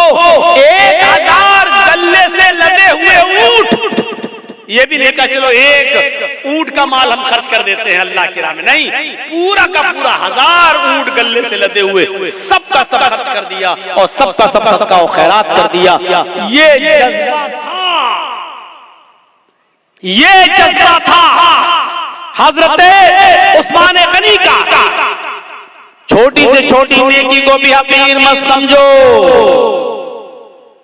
हजरत अबू बकर सिद्दीक के दौरे खिलाफत में, हजरत अबू बकर सिद्दीक के दौरे खिलाफत में हजरत उमर का मामूल ये था कि रात में उठते, सुनिए, रात में उठते और तहज्जुद की नमाज पढ़ने के बाद फजर की नमाज से पहले, फजर की नमाज से पहले तहज्जुद की नमाज पढ़ने के बाद वो रात में निकल जाते और एक बूढ़ी औरत के घर पे जाते, उसके बर्तन साफ कर देते, उसके कपड़े धुल देते और उसके घर में झाड़ू लगा दिया करते थे। किसी नेकी को हकीर मत समझो। हजरत उमर फारूक का मामूल देखिएगा, क्या कर रहे हैं, तहज्जुद की नमाज पढ़ी फजर की नमाज से पहले और फिर चले गए, एक बूढ़ी औरत के घर गए, उसके बर्तन मांज दिए, उसके कपड़े धुल दिए और उसके घर में झाड़ू लगा दिया। ये उनका मामूल था, रोजाना ये अमल किया करते थे। एक दिन तहज्जुद की नमाज पढ़ के फजर की नमाज से पहले पहुंचे, घर में जब घुसे तो क्या देखते हैं, बर्तन साफ हैं। कपड़े धुलना चाहा बूढ़ी औरत के, क्या देख रहे हैं, कपड़े धुले हुए पड़े हुए हैं। झाड़ू ली कि झाड़ू से घर साफ कर दे, तो क्या देखते हैं, घर में झाड़ू लग चुकी है। पूछा, माँ कौन था, ये आज घर में सफाई कैसे हो गई? कहा, बेटे मैं क्या जानूं, मैं तो आंखों से अंधी हूँ, नाबीना हूँ, मुझे क्या मालूम, मैं तो समझी कि तुम ही आए हो, बर्तन तुम मांज रहे हो, झाड़ू तुम लगा रहे हो, कपड़े तुम धुल रहे हो। कहा, माँ मैं नहीं था। कहा, बेटा मुझे नहीं मालूम फिर कौन था। हजरत उमर फारूक दूसरे दिन भी यही टाइम पर आए तो क्या देखते हैं, दूसरे दिन भी बर्तन मांजे जा चुके हैं। क्या देखते हैं कि दूसरे दिन भी बर्तन मांज कर खत्म हो, बर्तन मांजे जा चुके हैं, झाड़ू लग चुकी है, कपड़े धुले हुए हैं। हजरत उमर समझ गए, उमर कोई है जो तुमसे पहले आता है, कपड़े धुल जाता है, बर्तन साफ कर जाता है, झाड़ू लगा जाता, कोई है जो तुमसे पहले भी ये काम कर जाता है। पता लगाना चाहिए कि कौन है। अब हजरत उमर जासूसी करने लगे, चुपके से देखें कि कौन है। तो तहज्जुद की नमाज पढ़ के आए और चुपके से छिप गए एक दरख्त की आड़ में। क्या देखते हैं कि एक शख्स अपना चेहरा छुपाया हुआ चादर से आता है रात के अंधेरे में और उसी बूढ़ी औरत के घर में चला जाता है, बर्तन मांजता है, झाड़ू लगाता है, कपड़े साफ करता है और उसके बाद में जब वहां से निकलता है तो जैसे ही वो घर से निकलता है, हजरत उमर फारूक ने उसको पकड़ लिया। रुकिए, अपना चेहरा खोलिए तो कौन है आप? ये मेरा काम आप कैसे कर रहे हैं? अब उसने कहा ये मेरा तेरा क्या लाया है, तुम पहले आ जाओ, तुम कर लो, हम पहले आ जाए, हम कर लें। चेहरा नहीं दिखा सकता। हजरत उमर ने कहा तुम्हें अल्लाह का वास्ता चेहरा खोलो, मैं देखना चाहता हूं कि मुझसे भी पहले ये काम कौन करने आता है। जब अल्लाह का वास्ता दिया और जब चेहरा खोला तो क्या देखते हैं कि वो कोई और नहीं, हजरत अबू बकर सिद्दीक रज़ी अल्लाह तआला खलीफा हैं। अरे आज आपके इलाके का चीफ मिनिस्टर किसी गरीब के कपड़े क्या धुलेगा? आपके यहाँ का मामूली मुखिया और सरपंच भी, आपके इलाके का मामूली मुखिया और मामूली सरपंच भी किसी गरीब के, किसी बूढ़ी औरत के कपड़े अपने हाथ से नहीं धुल सकता है। हजरत अबू बकर सिद्दीक रज़ी अल्लाह तआला अन्हु खलीफतुल मुस्लिमीन है, खलीफतुल मोमिनीन है। और क्या हजरत उमर देखते हैं कि कौन कपड़े साफ कर रहा है? अबू बकर सिद्दीक। कौन है अबू बकर सिद्दीक जो बर्तन मांज रहे हैं? कौन है जो घर में झाड़ू लगा रहा है? अबू बकर सिद्दीक। मेरे प्यारे साथियों, मैं बताना यही चाहता था कि किसी भी नेकी को हकीर मत समझो, छोटी से छोटी नेकी। ये झाड़ू लगाना मेरे भाई ये एक मामूली नेकी है, लेकिन हजरत अबू बकर सिद्दीक झाड़ू लगा रहे हैं। बर्तन मांज देना कोई बहुत बड़ा काम नहीं है। अगर किसी आदमी को अपनी इंसल्ट का ख्याल हो तो भले ही ना मांजे, वरना बर्तन मांजना कोई बहुत बड़ा काम नहीं है। बर्तन मांज देना, कपड़े धुल देना, झाड़ू लगा देना, ये कोई बहुत बड़ा काम नहीं है। लेकिन हजरत अबू बकर इन कामों को भी हकीर नहीं समझा करते थे। हजरत उमर इन कामों को भी हकीर नहीं समझा करते थे। इसलिए फरमाया कोई भी छोटा से छोटी नेकी को भी हकीर मत समझो। खजूर बनाओ, खजूर का टुकड़ा ही सबका खैरात करो। मेरे प्यारे साथियों, इन चीजों को अपने जहन में रखिए, इन चीजों को अपने ध्यान में रखिए। मुसलमान वो होता है जो छोटी से छोटी नेकी को भी मामूली नहीं समझता है, और मुसलमान मोमिन वो होता है जो छोटे से छोटा गुनाह को भी पहाड़ समझता है। एक चीज याद रखिएगा, मुसलमान कौन होता है? जो छोटी सी छोटी नेकी को भी हकीर ना समझे। मुसलमान कौन होता है? जो छोटे से छोटे गुनाह को पहाड़ के बराबर समझे, बहुत बड़ा समझे। और मुनाफिक कौन होता है? जो बड़े से बड़े गुनाह को भी मामूली समझे। मुनाफिक कौन होता है? जो बड़े से बड़े गुनाह को भी ये समझे कि नाक पर मक्खी बैठी थी, ऐसे उड़ाया और उड़ गई। यानी बड़े से बड़े गुनाह को भी वो समझता है जैसे नाक पर बैठी हुई मक्खी को उड़ा दिया। ये मुनाफिक होता है, मुनाफिक। अंदाजा लगा रहे हैं आप? मुसलमान कभी छोटी से छोटी नेकी को भी हकीर नहीं समझता, और कोई छोटे से छोटे गुनाह को भी मामूली नहीं समझता, बल्कि बहुत बड़ा गुनाह समझता है। सहाबा किराम फरमाते हैं, आए लोगों जिन गुनाहों को तुम मामूली समझकर कर जाते हो, हम अल्लाह के नबी के जमाने में, हम रसूलुल्लाह सल्लल्लाहु अलैहि वसल्लम के जमाने में, हम छोटे से छोटे और मामूली से मामूली गुनाह को भी पहाड़ के बराबर समझा करते थे, पहाड़ के बराबर जाना करते थे। हम नबी अकरम सल्लल्लाहु अलैहि वसल्लम के जमाने में मामूली से मामूली गुनाह को भी पहाड़ के बराबर समझा करते थे। और मुसलमान की पहचान ये है कि उसके सामने एक रास्ता मुसीबत का हो और दूसरा रास्ता मासियत, गुनाह और नाफरमानी का हो। एक रास्ता तो हो मुसीबत का, परेशानी का, और दूसरा रास्ता हो गुनाह का। तो मुसलमान वो होता है जो मुसीबत के रास्ते को इख्तियार कर लेता है, लेकिन गुनाह के रास्ते को इख्तियार नहीं करता। अब मैं मिसाल दूंगा, जरा सुनिएगा मेरे प्यारे साथियों। मुसलमान वो होता है जिसके सामने अगर दो रास्ते आ जाएं, एक तरफ परेशानी का रास्ता, मुसीबत का रास्ता, और दूसरी तरफ गुनाह का रास्ता। कोई काम करने में परेशानी है और उस काम को न करने में ऐशो आराम है, लेकिन गुनाह है। तो मुसलमान वो होता है जो परेशानी और मुसीबत का रास्ता इख्तियार करता है। आओ एक और नजरिए से समझो, जिसके अंदर गुनाह करने की सलाहियत नहीं थी, यानी फरिश्ते, जिस मखलूक में गुनाह करने की सलाहियत नहीं थी, अल्लाह ने उसको जमीन का खलीफा भी नहीं बनाया। और जिन लोगों में गुनाह करने की सलाहियत थी, अल्लाह ने उनको खलीफतुल अर्ज बना दिया, यानी इंसान को, आदम को खलीफतुल अर्ज, जमीन का खलीफा बनाया। क्यों? और देखिए गुनाह करने की प्रैक्टिस कैसे डाली गई। गुनाह एक खता कराई गई हजरत आदम अलैहिस्सलाम से। आज हमारी बात को थोड़ा सा दूसरे हिसाब से सुनिएगा। आदम अलैहिस्सलाम का पहले पुतला बनाया, फिर उसमें रूह डाली, फिर उनको जन्नत में दाखिल किया, फिर उनकी पिछली से हव्वा को बनाया और हव्वा को भी उनके साथ जन्नत में दाखिल कर दिया। और कहा कुलू वशरबू, खूब खाओ पियो जन्नत के अंदर। और एक ऑर्डर दे दिया अल्लाह ने कि फला तक़रबा हाज़िहि शजरा, आए आदम और आए हव्वा, तुम दोनों इस दरख्त के पास मत जाना, बस इस दरख्त के करीब मत जाना। आए आदम हव्वा, तुम दोनों इस दरख्त के करीब मत जाना, बस। देखिए अल्लाह को तो मालूम ही था कि आदम हव्वा उस दरख्त के करीब जाएंगे।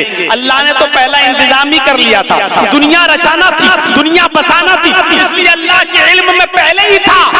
इसलिए अल्लाह रब्बुल आलमीन ने डायरेक्ट आदम से गुनाह नहीं कराया, बल्कि शैतान को भेजा। शैतान ने उन्हें बहकाया और आदम हव्वा दोनों को दरख्त के करीब ले गया, हव्वा के कहने पर कि खा लो, ये तो हमारा हमदर्द है। शैतान नहीं, ये तो हमारा हमदर्द है। और उसके बहकाने में आकर आदम हव्वा दोनों ने वो फल खा लिया। बस यही खता हजरत आदम और हव्वा से हुई नहीं, बल्कि कराई गई, गलती उनसे कराई गई। और अल्लाह को पहले मालूम था, जैसे आदम और हव्वा दोनों ने उस दरख्त के फल को खाया, जन्नती लिबास उनके जिस्म से उतर गया। उन्होंने बड़े बड़े पत्तों से, दरख्त के बड़े बड़े पत्तों से, जन्नत के दरख्तों के पत्तों से अपना जिस्म छिपाया। ये इंसान की फितरत है, ये इंसान की फितरत है। आज आप देख सकते हो इलाकों में घूम घूम कर कि कौन किस पोजीशन में रहता है। मेरे भाइयों, आदम की बीवी है हव्वा, और मियां बीवी में कोई पर्दा नहीं है, लेकिन इसके बावजूद जब जन्नती लिबास दोनों के जिस्म से उतरा तो उन्होंने जन्नत के दरख्तों के बड़े बड़े पत्तों से अपने सतर को छिपाया, अपने शर्मगाह को, अपने सतर को छिपाया। यानी सतर छिपाना ये इंसान की फितरत में दाखिल है। मेरे प्यारे साथियों, फिर अल्लाह रब्बुल आलमीन ने दोनों को जन्नत से बाहर कर दिया। आदम हव्वा दोनों ने आज मेरी नाफरमानी की है, अब तुम दोनों के लिए जन्नत हराम है, अब तुम दोनों यहाँ से निकलो। अल्लाह चाहता तो इस गलती की बिना पर जहन्नम में डाल सकता था, लेकिन नहीं, चूंकि अल्लाह को दुनिया बसाना थी, अल्लाह को दुनिया रचाना था, अल्लाह को दुनिया में भेजना था, इसलिए आदम और हव्वा दोनों को दुनिया में भेज दिया। अब जाओ, अब सुनो, गलती तो हुई और गलती भी मखलूक है, और मखलूक का खालिक अल्लाह रब्बुल आलमीन है। दुनिया में कोई ऐसी बीमारी पैदा ही नहीं हुई कि अल्लाह ने बीमारी पैदा की हो और उसका इलाज तब उतारा हो। कोई बीमारी दुनिया में ऐसी है ही नहीं जिसका इलाज ना उतारा हो, इल्लल मौत, मौत के अलावा। अब आप कहो मौलाना क्या बात करते हो, कैंसर का कोई इलाज नहीं है। इंसान की अक्ल अभी वहां तक नहीं पहुंची है। कल तक टीबी का इलाज नहीं था, लेकिन आज टीबी का इलाज आ गया कि नहीं आ गया? कल तक बहुत सी बीमारियों का इलाज नहीं था, लेकिन आज पॉसिबल हो गया है। हो सकता है कल इंसान का इल्म उसको कैंसर की खोज में भी कामयाब कर दे और कैंसर का इलाज भी इंसान ढूंढ ले। सिर्फ मौत के हर चीज और हर बीमारी का इलाज अल्लाह ने उतारा है। तो मेरे भाइयों, अगर अल्लाह ने बीमारी उतारी तो अल्लाह ने उसका इलाज भी उतारा है। इसी तरीके से अगर अल्लाह ने खता और गलती को पैदा किया है, अल्लाह ने गुनाह को अगर पैदा किया है, तो गुनाह का इलाज भी तौबा और इस्तिग़फ़ार की शक्ल में बताया है। अगर बीमारी है तो उसका इलाज भी है, अगर गुनाह पैदा किया है तो गुनाह का तिर्याक और गुनाह का इलाज भी बताया है, और वो क्या है?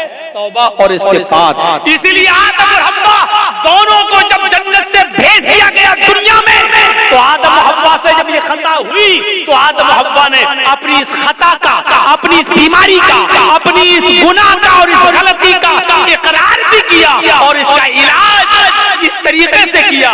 रब्बना ज़लमना अनफुसना व इल्लम तगफिर लना व तरहमना लनकूनन्न मिनल खासिरीन। हज़रत यूनुस अलैहिस्सलाम से अल्लाह ने फरमाया तुम्हें जाना नहीं है, तुम्हें अपनी बस्ती में रहकर दावत व तबलीग करना है।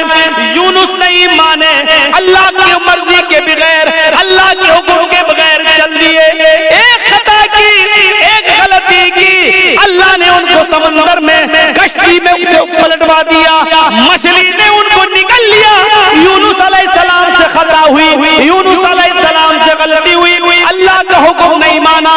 अब इस गलती के इकरार भी कर रहे हैं और इस गलती का इलाज तौबा की शक्ल में, इस्तिग़फ़ार की शक्ल में कर रहे हैं। ला इलाहा इल्ला अंत सुब्हानका इन्नी कुन्तु मिनज़ ज़ालिमीन। अगर गलती है, गुनाह ने पैदा किया है तो उसका इलाज भी पैदा किया है और उसका इलाज क्या है?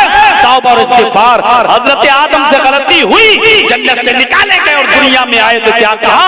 रब्बना ज़लमना अनफुसना व इल्लम तग़फिर लना व तरहमना लनकूनन्न मिनल खासिरीन। ऐ हमारे परवरदिगार, हम दोनों ने अपने आप पर बहुत बड़ा जुल्म किया है। अगर तूने हमारी मग़फ़िरत न फरमाई और हम पर रहम न फरमाया, ला नकूनन्न मिनल खासिरीन, तो हम नुकसान उठाने वालों में से हो जाएंगे, हम बहुत ज्यादा नुकसान उठाने वालों में से हो जाएंगे।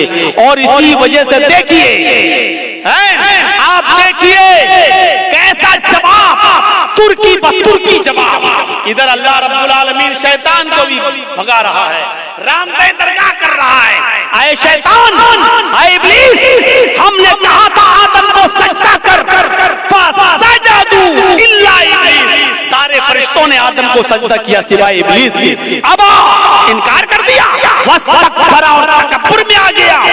आए इब्लीस, हमारी नाफरमानी करने के बस तुझे भी निकाला जा रहा है, रामदेव दरगाह किया जा रहा है। तो जानते हो इब्लीस ने क्या कहा था? जानते हो शैतान ने क्या कहा था? जब शैतान को निकाला गया, अल्लाह ने रामदेव दरगाह किया तो शैतान ने चैलेंज देते हुए कहा था अल्लाह से, क्या अल्लाह इलाहुल आलमीन, हमने आदम को सजदा नहीं किया, तुझे तो सजदा करता था, तेरी इबादत तो करता था, मैंने आदम को सजदा नहीं किया। वो मिट्टी से पैदा है, मैं आग से, मैं अपने से कमतर मखलूक के सामने नहीं झुका। अरे मैंने आदम को सजदा नहीं किया तो तू मुझे निकाल रहा है, जबकि मैं तुझे सजदा करता था। रूए ज़मीन पर, पूरी कायनात पर 4 उंगली के बराबर भी कोई जगह ऐसी खाली नहीं जहाँ शैतान ने अल्लाह को सजदा न किया हो। इतना सजदा करता था वो अल्लाह को, इतनी इबादत करता था अल्लाह की, लेकिन एक बात नहीं मानी, आदम को सजदा करो, नहीं किया उसने। अरे हम तो कितनी नाफरमानी करते हैं अल्लाह की और इतनी इबादतें भी नहीं हमारी। हम अपना अंजाम सोचें, अपने बारे में जरा गौर करें।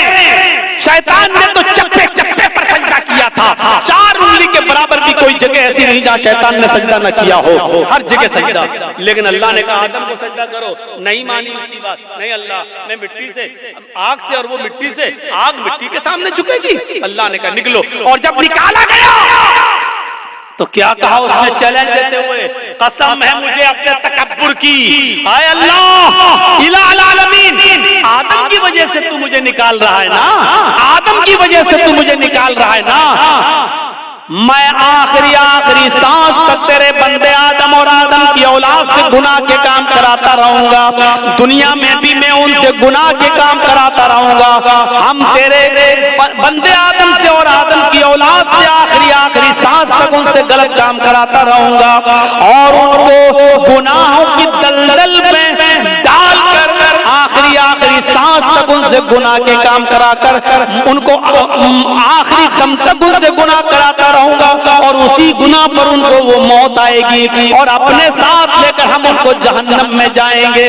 आए अल्लाह, कसम है मुझे अपने तकब्बुर की कि मैं तेरे बंदे आदम और आदम की औलाद से आखिरी सांस तक गुनाह कराता रहूंगा और उनको क़यामत के दिन अपने साथ जहन्नम में ले जाऊंगा। तो उधर अल्लाह ने उसके चैलेंज को कबूल करते हुए तुर्की ब तुर्की जवाब दिया, हाय इब्लीस जा तू मेरे बंदे को आखिरी वक्त तक बहका, जा तू आदम की औलाद से आखिरी वक्त तक गुनाह के काम करा, जा मैं तुझे इजाजत देता हूँ आखिरी वक्त तक तू मेरे बंदों को बहकाता रहे और उनसे गुनाह के काम कराता रहे और तू उनको अपने साथ जहन्नम में ले जाता रहे। जा मुझे तेरा ये चैलेंज कबूल है, लेकिन एक कसम है मुझे भी अपने इज्जत व जलाल की, मैं भी अपने बंदे के आखिरी वक्त की तौबा को कबूल करता रहूंगा, मैं अपने बंदे के आखिरी वक्त तक के गुनाह को माफ कर दूंगा अगर उसने सच्ची और खालिस तौबा की, यानी तौबतन नसूहा। अगर मेरे बंदे ने खालिस और सच्ची तौबा की तो मैं अपने बंदे की उस तौबा को कबूल करके और आखिरी वक्त तक के गुनाह को माफ करके अपने बंदों को जन्नत में दाखिल करता रहूंगा। तू आखिरी सांस तक गुनाह कराता रहेगा, मैं आखिरी सांस तक अपने बंदे की तौबा को कबूल करता रहूंगा। तू आखिरी सांस तक जहन्नम में ले जाने की कोशिश में रहेगा, मैं आखिरी सांस तक अपने बंदे को बख्श कर जन्नत में दाखिल करने की करता रहूंगा। मेरे भाइयों, तुर्की ब तुर्की जवाब। इसलिए तौबा और इस्तिग़फ़ार। क्या लगता है आपको इतना सा जुमला कहने में? गुनाह अल्लाह ने उतारा है तो उसका इलाज तौबा और इस्तिग़फ़ार भी उतारा है। कोई गुनाह हो जाए फौरन कहो अस्तग़फ़िरुल्लाह रब्बी मिन कुल्लि ज़ंबिन व अतूबु इलैहि, और उड़ते बैठते चलते फिरते ये जुमला पढ़ते रहो। कितना सा जुमला है यार, अस्तग़फ़िरुल्लाह रब्बी मिन कुल्लि ज़ंबिन व अतूबु इलैहि। उड़ते फिरते चलते फिरते खाते पीते जुमले पढ़ते रहो। अस्तग़फ़िरुल्लाह रब्बी, मैं मग़फ़िरत तलब करता हूँ अल्लाह की। अस्तग़फ़िरुल्लाह, मैं अल्लाह से मग़फ़िरत तलब करता हूँ जो मेरा रब है। मिन कुल्लि ज़ंबिन, हर गुनाह से, व अतूबु इलैहि, और उसी से तौबा करता हूँ, उसी की तरफ रुजू होता हूँ। ये ऐसी दुआ है कि खुद अल्लाह के नबी सल्लल्लाहु अलैहि वसल्लम ये दुआ पढ़ा करते थे और कहा करते थे, लोगों इस्तग़फ़िरू रब्बकुम व इन्नी लअस्तग़फ़िरुल्लाह फिल यौम मियत मर्रा। आए लोगों तुम अपने रब से मग़फ़िरत मांगा करो, आए लोगों तुम अपने रब से मग़फ़िरत तलब किया करो। इन्नी लअस्तग़फ़िरुल्लाह फिल यौम मियत मर्रा। मुहम्मदुर रसूलुल्लाह का नहीं, मेरा हाल ये है कि मैं एक दिन में 24 घंटे में सुबह और शाम में 100 से ज्यादा बार अल्लाह से मग़फ़िरत तलब करता हूँ, अल्लाह से इस्तिग़फ़ार करता हूँ। मेरा हाल ये है कि मैं 100 से ज्यादा बार अल्लाह से मग़फ़िरत तलब करता हूँ। अल्लाह ताला ने अपने नबी मोहम्मद रसूलुल्लाह को हुक्म दिया, वक़ुल रब्बिग़फ़िर वरहम व अंत खैरुर राहिमीन। वक़ुल रब्बिग़फ़िर, आए मोहम्मद सल्लल्लाहु अलैहि वसल्लम कह दो, ये कहते रहो, रब्बिग़फ़िर, अल्लाह मेरी मग़फ़िरत फरमा, वरहम, मेरे ऊपर रहम फरमा, व अंत खैरुर राहिमीन, और तू बहुत ज्यादा रहम करने वाला है। मेरे भाइयों, इन जुमलों को अदा करते रहिए। अल्लाह के नबी भी कहते थे वही अस्तग़फ़िरुल्लाह फिल यौम मियत मर्रा। अल्लाह के नबी भी कहा करते थे, अस्तग़फ़िरुल्लाह रब्बी मिन कुल्लि ज़ंबिन व अतूबु इलैहि। ये मग़फ़िरत तलब करना बहुत जरूरी है। और जानते हो मग़फ़िरत के फायदे क्या हैं? मग़फ़िरत के फायदे क्या हैं? हजरत नूह अलैहिस्सलाम ने अपनी कौम से कहा था, जब कहत पड़ गया, बहुत ज्यादा सूखा पड़ गया, तो अपनी कौम के लोगों से कहा था, क्या कहा था? वस्तग़फ़िरू रब्बकुम इन्नहु कान गफ़्फ़ारा। आए मेरी कौम के लोगों, अपने रब से मग़फ़िरत तलब करो। आए मेरी कौम के लोगों, अपने रब से मग़फ़िरत तलब करो। युरसिलिस समाअ अलैकुम मिदरारा। जब तुम अपने रब से मग़फ़िरत तलब करोगे तो अल्लाह रब्बुल आलमीन आसमान से बारिशें बरसाएगा। ये जो कहत पड़ गया है, जो सूखा पड़ गया है, अल्लाह रब्बुल आलमीन आसमान से तुम्हारे ऊपर बारिशें बरसाएगा अगर तुम मग़फ़िरत तलब करोगे, इस्तिग़फ़ार करोगे। तो युरसिलिस समाअ अलैकुम मिदरारा, अल्लाह रब्बुल आलमीन तुम्हारे ऊपर आसमान से बारिश बरसाएगा। व युमदिदकुम बिअमवालिन व बनीन, और अल्लाह रब्बुल आलमीन तुम्हें औलादें देगा और माल से नवाजेगा। व युमदिदकुम बिअमवाल बिअम्वालिन व बनीन, अल्लाह तुम्हें माल भी देगा और औलादें भी देगा। यानी अगर किसी का माल रिस्क में कमी आ गई है, मालो दौलत में कमी आ रही है, बरकतें नहीं हो रही हैं, तो गौर करो कि उसके गुनाह बढ़ गए हैं, मग़फ़िरत तलब करो, अल्लाह से इस्तिग़फ़ार करोगे तो अल्लाह तुम्हें माल भी देगा, वो बनीन, और तुम्हें औलादें भी देगा, व यजअल लकुम जन्नातिन व यजअल लकुम अनहारा, और तुम्हें बागात अता फरमाएगा और चश्मे जारी करेगा, तुम्हें नहरें अता फरमाएगा। यानी मग़फ़िरत तलब करोगे तो ये नेमतें अल्लाह रब्बुल आलमीन तुम्हें देगा। हजरत उमर फारूक के जमाने में कहत पड़ गया, हजरत उमर फारूक के जमाने में कहत पड़ गया, लोगों ने कहा अमीरुल मोमिनीन चलिए नमाज इस्तिस्का पढ़िए, अल्लाह से हमारे लिए दुआ कीजिए कि अल्लाह रहमत की बारिश फरमाए।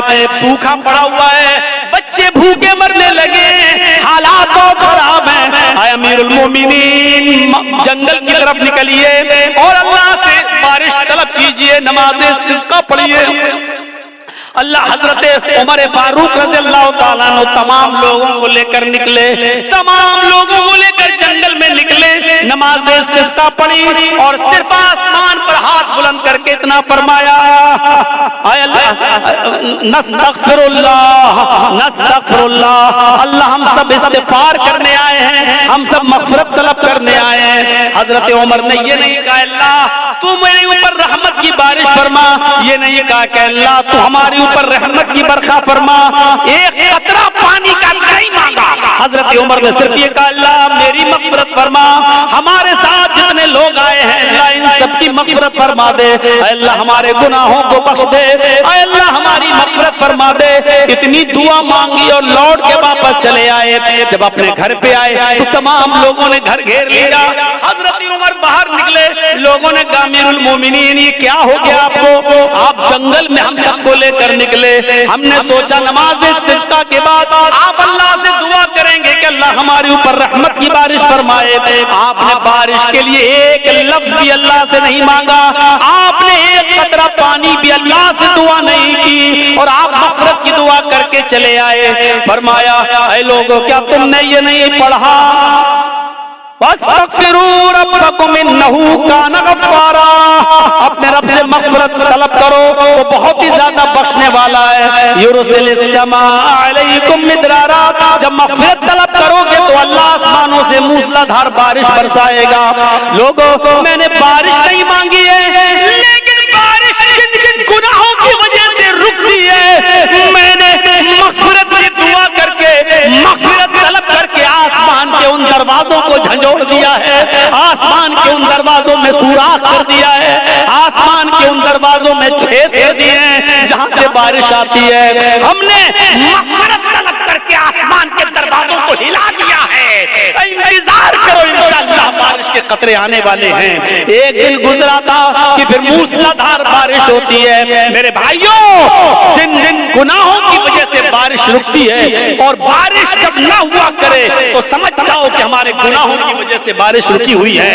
जिनको अल्लाह ने औलाद नहीं दी, समझ लो कि हमारे गुनाहों की वजह से अल्लाह ने हमें औलाद नहीं दी है। जिनके मालो दौलत में कमी हो रही है वो समझ ले कि हमारे गुनाहों की वजह से ऐसा हो रहा है। फरमाया वयुमदिदकुम बिअम्वालिन व बनीन, अगर तुम अल्लाह से मग़फ़िरत तलब करोगे तो अल्लाह माल भी तुम्हें देगा और औलादें भी देगा, आसमान से मूसलाधार बारिश भी बरसाएगा और तुम्हें बागात भी देगा और नहरें भी देगा, यानी कुएं, पानी, चश्मा और खेती बाड़ी, अनाज, गल्ला, फल फ्रूट, ये सारी चीजें तुम्हें कब देगा, जब तुम मग़फ़िरत की दुआ करोगे। तो मेरे प्यारे साथियों ये मग़फ़िरत का मामला है, इसलिए मैंने कहा या अय्युहल्लज़ीना आमनू तूबू इलल्लाहि तौबतन नसूहा, ईमानो वालो अल्लाह रब्बुल आलमीन से सच्ची और खालिस तौबा करो। लेकिन ये सारी नेमतें हमें तभी मिलेंगी जब हम खालिस और सच्ची तौबा करेंगे। अपने मुआशरे की इस्लाह करो और अब गुनाह बार बार मत करो, गुनाहों पर नादिम होना सीखो। और देखिए आज के सोहियानियत के दौर में कल मैंने जिसकी तरफ इशारा किया था मेरे भाइयों, आज इन तमाम गुनाहों की वजह से आज अल्लाह की नेमतें हमसे छीन ली जाती हैं और इस तरीके का सबक हासिल करना चाहिए हर जलसे वालों को भी। जिस तरीके से मैंने कल भी इशारा किया था, आज जलसों में भी बड़े अजीब व गरीब, आप जाइए, कल मैं जा रहा हूँ कटिहार की सरजमीन पर, देखिएगा कैसा खल्त मल्त होगा, मेला लगेगा, मर्द और औरतों की भीड़ लगेगी और जब लास्ट में मेरी तकरीर होगी तब जाकर सब इकट्ठा हो जाएंगे और उससे पहले मार्केटिंग होगी, शॉपिंग होगी, जलसों में बदनज़मी होगी, मर्द औरतों का इख्तिलात होगा। मेरे भाइयों, ये बड़ी अच्छी चीज है जो हमें नीमा के जलसे में देखने को मिलती है कि अल्लाह का शुक्र है कि यहाँ के लोग इस तरीके का इंतजाम करते हैं कि मर्दों का औरतों के साथ और औरतों का मर्दों के साथ इख्तिलात ना होने पाए हैं और दुकानों पर औरतें ना आए, इस तरीके का इंतजाम करते हैं और ये बहुत बड़ी चीज है। बहुत से दुकान वाले बेचारे लड़ते भी हैं कि आप क्यों लेडीज को रोक रहे हैं, क्यों नहीं आने देते हैं हमारी दुकान पर, हम चंद रुपया कमाने के लिए। मेरे भाइयों, आज जलसे वालों ने भी जलसे दूसरी सरजमीनों पर इसीलिए करना शुरू किया, लोगों ने उनको मशवरे दिए, भाई मेले ठेले बंद करो, तो जानते हो क्या कहते हैं, अगर मेला नहीं लगाएंगे तो भीड़ नहीं होगी और भीड़ नहीं होगी तो औरतें नहीं आएंगी और औरतें नहीं आएंगी तो हमारे जलसे में चंदा नहीं होगा। यानी उनको जलसे का मकसद दीनदारी नहीं है, उनका जलसा कराने का मकसद सिर्फ चंदा और ताबुत है, दीन का उसूल नहीं है। वो कहते हैं कि जब तक दुकानें नहीं लगेंगी, मेला नहीं लगेगा, औरतें नहीं आएंगी और जब औरतें नहीं आएंगी तो भीड़ नहीं होगी और जब भीड़ नहीं होगी तो चंदा नहीं होगा। मेरे भाइयों, जब हमारी सोच ये हो जाए तो ऐसे जलसों से फिर क्या फायदा होगा और क्या हमें मिलेगा और क्या हम सीख कर निकलेंगे। इन्नमल अमालु बिन्नियात, सारे अमलों का दारोमदार तो नियतों पर है और जब हमारी नियत में पहले ये है कि हम जलसे में मेला इसलिए लगाते हैं कि औरतें आएं और औरतों को इसलिए बुलाते हैं ताकि भीड़ हो और भीड़ इसलिए होता कि हमारे मदरसे का चंदा हो, तो ऐसे जलसों से हमें कुछ नहीं मिलेगा, कोई दीन और कोई दीनदारी हमारे माहौल में, हमारे समाज में नहीं आएगी। इसलिए दुआ कीजिए कि अल्लाह रब्बुल आलमीन हमारी भी इस्लाह फरमाए, हमारे जलसों की भी इस्लाह फरमाए, इजलास की भी इस्लाह फरमाए। यही चंद बातें मुझे आपके सामने रखना थी। इस उम्मीद के साथ रुखसत होता हूँ कि इंशाअल्लाह हम गुनाहों से बचेंगे और हम गुनाहों पर नादिम होंगे, गुनाह को तर्क करेंगे और आइंदा कभी उस गुनाह को दोबारा न करने का अज़्म और हौसला पैदा करेंगे। इलाहुल आलमीन तो हमारे गुनाहों को बख्श दे, हमें माफ फरमा दे, हमारे गुनाहों को ऐ अल्लाह तू नेकियों से बदल दे।